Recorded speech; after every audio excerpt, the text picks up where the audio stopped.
नेपाल में social media पर से देर रात सरकार ने हटाया बैन। हिंसक प्रदर्शन के बाद हुई कैबिनेट की आपातकालीन बैठक में सरकार ने 26 सोशल साइट्स पर से बैन हटाने का फैसला लिया।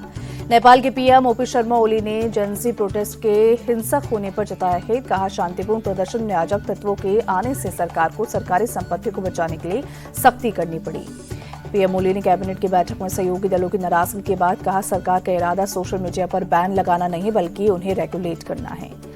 नेपाल में हिंसक प्रदर्शन मामले की जांच के लिए कैबिनेट ने किया कमेटी के गठन का फैसला। आज शाम तक कमेटी के सदस्यों का होगा ऐलान। 15 दिन की समय सीमा में देनी होगी रिपोर्ट। नेपाल में सोशल मीडिया पर बैन के खिलाफ युवाओं के प्रदर्शन में 21 लोगों की मौत, 300 से ज्यादा प्रदर्शनकारी हुए घायल। काठमांडू, पोखरा, विराटनगर सहित नेपाल के 10 बड़े शहरों में कर्फ्यू का ऐलान। उपद्रवियों को देखते ही गोली मारने का आदेश। देशभर की परीक्षा स्थगित। नेपाल के गृह मंत्री रमेश लेखक ने दिया पद से इस्तीफा। युवाओं के प्रदर्शन में हिंसा की जिम्मेदारी लेते हुए नैतिक आधार पर किया रिजाइन। नेपाल फॉरेन अफेयर्स विभाग की हेड रघुवीर महासेठ ने इंडिया टीवी से की बात। कहा, स्टूडेंट्स तोड़फोड़ नहीं कर सकते हैं, लगता है इसमें राजनीतिक कार्यकर्ताओं का हाथ है। रघुवीर महासेठ बोले, सरकार ने हालात को लगभग कंट्रोल कर लिया है, छात्रों की मांग गलत नहीं है। नेपाल में बढ़ते तनाव पर भारत की नजर। एसएसबी ने नेपाल बॉर्डर पर बढ़ाई चौकसी। उपराष्ट्रपति चुनाव के लिए आज सुबह 10 बजे से संसद भवन में वोटिंग। एनडीए उम्मीदवार सीपी राधाकृष्णन और विपक्ष के उम्मीदवार बी सुदर्शन रेड्डी के बीच सीधा मुकाबला। संसद के दोनों सदन के सांसद शाम 5 बजे तक गुप्त मतदान प्रणाली के तहत करेंगे वोटिंग। शाम 6 बजे से होगी वोटों की गिनती। देर शाम तक रिजल्ट का होगा ऐलान।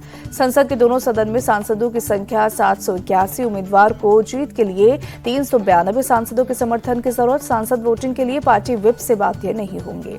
उपराष्ट्रपति के चुनाव से पहले पीएम मोदी ने एनडीए उम्मीदवार सीपी राधाकृष्णन को दी बधाई। लिखा, राधाकृष्णन की उम्मीदवारी ने सभी जगह भारी उत्साह पैदा किया है। लोगों का मानना है कि वो एक अच्छे उपराष्ट्रपति होंगे। आज होने वाले उपराष्ट्रपति चुनाव से दूर रहेगी बीजेडी। पार्टी अध्यक्ष नवीन पटनायक ने पार्टी नेताओं के साथ बैठक में लिया फैसला। तेलंगाना के केसीआर की पार्टी भारतीय राष्ट्रीय समिति भी उपराष्ट्रपति चुनाव में हिस्सा नहीं लेंगी। किसानों के हितों को देखते हुए फैसले का ऐलान। बीजेडी और बीआरएस के बाद शिरोमणि अकाली दल ने भी उपराष्ट्रपति चुनाव से बनाई दूरी। पंजाब में आई बाढ़ की वजह से बहिष्कार का किया फैसला। हरसिमरत कौर हैं अकाली दल की एकमात्र सांसद। असदुद्दीन ओवैसी के एआईएमआईएम ने बी सुदर्शन रेड्डी को दिया समर्थन। सपा सांसद डिंपल यादव ने उपराष्ट्रपति चुनाव में जीत की उम्मीद जताई। कहा, इंडिया गठबंधन बहुत मजबूत स्थिति में है, विपक्ष पूरी तरह एकजुट है। शिवसेना यूबीटी सांसद अनिल देसाई ने कहा, उपराष्ट्रपति चुनाव को लेकर पूरा विपक्ष एकजुट है। बी सुदर्शन रेड्डी ने उपराष्ट्रपति चुनाव से पहले आरएलपी सांसद हनुमान बेनीवाल से की मुलाकात। आजाद समाज पार्टी के अध्यक्ष और सांसद चंद्रशेखर आजाद भी रहे मौजूद। बी सुदर्शन रेड्डी से मुलाकात के बाद बोले चंद्रशेखर आजाद, जिस व्यक्ति ने पूरे जीवन न्यायपालिका की सेवा की, वंचित समाज की आवाज बनने का काम किया, उनको ताकत देना हमारी जिम्मेदारी है। केंद्रीय मंत्री प्रहलाद जोशी ने सीपी राधाकृष्णन की जीत का जताया भरोसा। कहा, भारी बहुमत से जीतेंगे उपराष्ट्रपति चुनाव। 10 और 11 सितंबर को अपने संसदीय क्षेत्र रायबरेली के दौरे पर जाएंगे राहुल गांधी। दिशा बैठक की अध्यक्षता करेंगे। बिहार में नीतीश कुमार कैबिनेट की आज की बैठक मीटिंग के लिए जाएंगे कई अहम फैसले। बिहार में एसआईआर पर सुप्रीम कोर्ट का चुनाव आयोग को बड़ा आदेश। आधार कार्ड को 12वें दस्तावेज के रूप में माने। आदेश की जानकारी वेबसाइट पर सार्वजनिक करें। सुप्रीम कोर्ट ने साफ किया, आधार कार्ड नागरिकता का प्रमाण नहीं। अधिकारियों को होगा आधार कार्ड की प्रामाणिकता और वास्तविकता की जांच का अधिकार। बिहार में आरजेडी माई बहन योजना पर बवाल। आरजेडी कार्यकर्ताओं ने फॉर्म भरवाना शुरू किया। डिप्टी सीएम सम्राट चौधरी बोले, फॉर्म भरने का अधिकार किसने दिया। महागठबंधन पर बरसे बिहार के मंत्री विजय चौधरी। कहा, माई बहन योजना का फॉर्म भरवाकर पर्सनल जानकारी इकट्ठा की जा रही है। विजय चौधरी बोले, महागठबंधन बिहार के लोगों खासकर महिलाओं को बरगला रहे हैं। नीतीश कुमार को मिल रहे समर्थन से विपक्ष हताश है। आरएलजेपी चीफ पशुपति पारस की भविष्यवाणी, बिहार में चुनाव से पहले एनडीए टूट जाएगा। पीएम मोदी आज हिमाचल प्रदेश और पंजाब के बाढ़ प्रभावित इलाकों का करेंगे दौरा। बारिश और बाढ़ से हुए नुकसान का लेंगे जायजा। बाढ़ पीड़ितों से भी करेंगे मुलाकात। प्रधानमंत्री मोदी हिमाचल के कांगड़ा में दोपहर 1:30 बजे करेंगे हवाई सर्वेक्षण। पंजाब के गुरदासपुर में दोपहर 3 बजे एरियल सर्वे कर हालात की लेंगे जानकारी। पंजाब में आई बाढ़ को लेकर बीजेपी ने मान सरकार को घेरा। कहा, यह कुदरती नहीं, एक मानव निर्मित आपदा है। हरियाणा में बाढ़ को लेकर सीएम सैनी ने आज बुलाई बैठक। बीजेपी के विधायक, मंत्री और जिला स्तर के नेता होंगे शामिल। गोवा से पंजाब और छत्तीसगढ़ के लिए राहत सामग्री रवाना। मुख्यमंत्री प्रमोद सावंत ने गाड़ियों को दिखाई हरी झंडी। मुख्यमंत्री प्रमोद सावंत ने कहा, गोवा सरकार की तरफ से पंजाब और छत्तीसगढ़ को 5-5 करोड़ मुख्यमंत्री राहत कोष से दिया गया है। हिमाचल, उत्तराखंड और पंजाब की मदद के लिए आगे आई यूपी सरकार। सीएम योगी ने 48 ट्रकों से भेजी राहत सामग्री। प्रयागराज में गंगा और यमुना नदी का जलस्तर बढ़ा, आसपास के इलाकों में हुआ जल भराव। पानी लगने से आम जनजीवन बेहाल, लोगों को आवाजाही में हो रही है परेशानी। आगरा में यमुना नदी खतरे के निशान से बह रही है ऊपर। श्री कैलाश महादेव मंदिर और रिहायशी इलाकों में बाढ़ का पानी घुसा। मथुरा में यमुना के उफान से वृंदावन का केसी घाट बंद, परिक्रमा मार्ग भी आया पानी, वही घरों में कैद हुए लोग। गुजरात के खेड़ा में उफान पर साबरमती नदी, आसपास के गांव पानी में घिरे। जल जमाव की वजह से कई सड़कें डूबी, वहीं खेतों में फसलों को भी हुआ नुकसान। यूपी के सीएम योगी आज बस्ती के दौरे पर जाएंगे। सरस्वती विद्या मंदिर के नए भवन का करेंगे शिलान्यास। लखनऊ में मुख्यमंत्री योगी आदित्यनाथ ने की बैठक, उत्तर प्रदेश अंतर्राष्ट्रीय व्यापार मेले की तैयारियों की समीक्षा की। मुख्यमंत्री योगी आदित्यनाथ ने सेवा पखवाड़ा पर बैठक की, प्रदेश सरकार के मंत्रियों के साथ चर्चा की। पश्चिम बंगाल की सीएम ममता बनर्जी आज से 2 दिन के उत्तर बंगाल दौरे पर प्रशासनिक बैठक में होंगी शामिल। 15 से 17 सितंबर तक कोलकाता में चलेगी कमांडर्स कॉन्फ्रेंस, पीएम मोदी करेंगे उद्घाटन। पीएम मोदी का मेड इन इंडिया पर फोकस, एनडीए सांसदों की इससे अपील, स्वदेशी मेला करे आयोजित।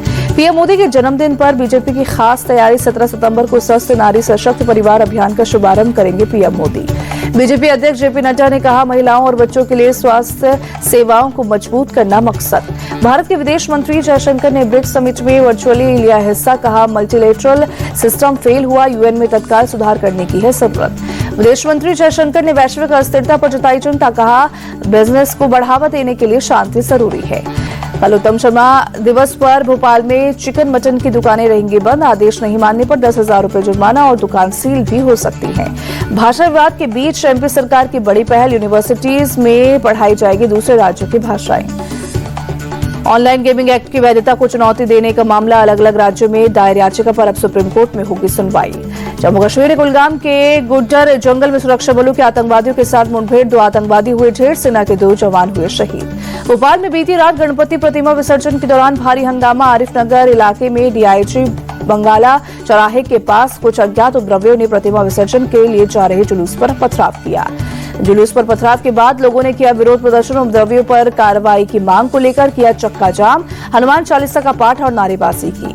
मौके पर पहुंची पुलिस ने पूरे इलाके की नाकेबंदी की, चप्पे चप्पे पर जवानों को किया गया तैनात। फिलहाल उपद्रवियों की शिनाख्त और तलाश में जुटी पुलिस। एमपी के बुरहानपुर में हनुमान चालीसा पाठ के दौरान 2 समुदाय के बीच झड़प, पत्थरबाजी हुई, 7 लोग घायल। बुरहानपुर हिंसा पर भड़के मंत्री विश्वास सारंग, कहा शांति में खलल डालने वालों को बख्शेंगे नहीं, सख्त कार्रवाई करेंगे। कर्नाटक के मांड्या में पुलिस ने निकाला फ्लैग मार्च, आईजीपी और एसपी ने किया नेतृत्व, गणेश विसर्जन के दौरान मचा था हंगामा। मांड्या हिंसा पर सीएम सिद्धरामैया का बयान, आरोपी कोई भी हो बख्शा नहीं जाएगा। इंदौर के पालदा औद्योगिक इलाके में एक तेल गोदाम में लगी भीषण आग, बड़े पैमाने पर नुकसान की आशंका। हादसे में किसी तरह की जनहानि की खबर नहीं, आग लगने के बाद पूरे इलाके में मचा हड़कंप। दमकल की 5 गाड़ियों ने कड़ी मशक्कत के बाद आग पर काबू पाया, आग लगने की वजहों की जांच जारी। झांसी में संजीवनी हॉस्पिटल के डॉक्टर मनदीप के गुंडों ने की बेरहमी से पिटाई, सीसीटीवी में कैद हुए 13 गुंडे। झारखंड के रामगढ़ में जेसी ज्वेलर्स में दिन दहाड़े लूट की वारदात, नकाबपोश बदमाशों ने हथियार के बल पर लूटा, मारपीट में दुकान का मालिक जख्मी। लाल किला परिसर में 1 करोड़ का कलश उड़ाने वाला गिरफ्तार, क्राइम ब्रांच ने आरोपी भूषण को हापुड़ से अरेस्ट किया। गुजरात के द्वारका में पुलिस प्रशासन का एक्शन, मिठासपुर में समुद्र तट पर बनी अवैध दरगाह को हटाया गया। पटना में अवैध बालू खनन करने वालों और नाविकों से रंगदारी मांगने पर एक्शन, पुलिस ने 6 आरोपियों को पकड़ा, कई हथियार बरामद। यूपी के कासगंज में ससुर ने बहू को पीटा, पीड़ित महिला ने देवर पर भी पीटने का लगाया आरोप, पुलिस ने ससुर और देवर को हिरासत में लिया। वृंदावन के बांके बिहारी मंदिर में निजी सुरक्षा गार्ड और श्रद्धालुओं में मारपीट, पुलिस ने मामले को कराया शांत। यूपी की बस्ती में फॉर्च्यूनर सवार की दबंगई, बाइक सवार पति पत्नी को पीटा, आरोपी की पहचान में जुटी पुलिस। बागपत में लड़की से छेड़छाड़ मामले में 2 पक्ष भिड़े, बीच सड़क चले लाठी डंडे, पुलिस ने मौके पर पहुंचकर संभाले हालात। लखनऊ के काकोरी थाना क्षेत्र में अवैध हथियार बनाने वाली फैक्ट्री का खुलासा, पुलिस ने 1 आरोपी को अरेस्ट किया। राजस्थान के बाड़मेर में पुलिस का एक्शन, 72 घंटे के भीतर 4 लुटेरों को पकड़ा, लूटे गए सोने चांदी के गहने भी बरामद। नकली बंदूक दिखाकर दवा व्यापारी के परिवार को बनाया था बंधक, 1 आरोपी पहले व्यापारी की दुकान पर कर चुका है काम। एमपी के भिंड में किसानों पर लाठीचार्ज, पुलिस की बर्बरता में कुछ किसान घायल, खाद के लिए लाइन में लगे थे किसान। किसानों को पीटने वाला पुलिसकर्मी निलंबित, रामराज सिंह गुर्जर को पुलिस लाइन में किया गया तैनात। अमृतसर पुलिस को कामयाबी, 8 किलो हेरोइन जब्त, 5 गिरफ्तार। असम से 18 बांग्लादेशी घुसपैठियों को वापस भेजा गया, सीएम हेमंत बिस्वा शर्मा ने दी जानकारी। बिहार की महिलाओं को सीएम नीतीश की सौगात, 80 बसों को दिखाई हरी झंडी। रोडवेज की बसों में ई टिकटिंग सुविधा शुरू की। पटना मेट्रो का पहली बार हुआ ट्रायल रन। विधिवत पूजा पाठ के बाद 3 स्टेशनों के बीच ट्रायल। पीएम मोदी इसी महीने कर सकते हैं उद्घाटन। यूएई में आज से एशिया कप 2025 का होगा आगाज। अफगानिस्तान और हांगकांग के बीच अबुधाबी में खेला जाएगा मैच। रात 8 बजे शुरू होगा मुकाबला। भारतीय टीम ने एशिया कप में अपना अभियान शुरू करने से पहले दुबई की आईसीसी अकेडमी पर किया अभ्यास। भारत का कल यूएई से होगा मुकाबला। भारत के देश गेंदबाज मोहम्मद सिराज अगस्त महीने के ICC player of the month award के लिए नॉमिनेट। न्यूजीलैंड के मैट हेनरी और वेस्टइंडीज के जायसन से टक्कर। बिहार के मुख्यमंत्री नीतीश कुमार का बड़ा ऐलान। हॉकी एशिया कप जीतने वाली भारतीय पुरुष हॉकी टीम के प्रत्येक सदस्य को देंगे 10 लाख रुपए का इनाम। महिला एशिया कप में भारत की धमाकेदार जीत। सिंगापुर को 12-0 से हराया। नवजीत कौर ने 3, मुमताज खान और नेहा ने 2-2 गोल किए।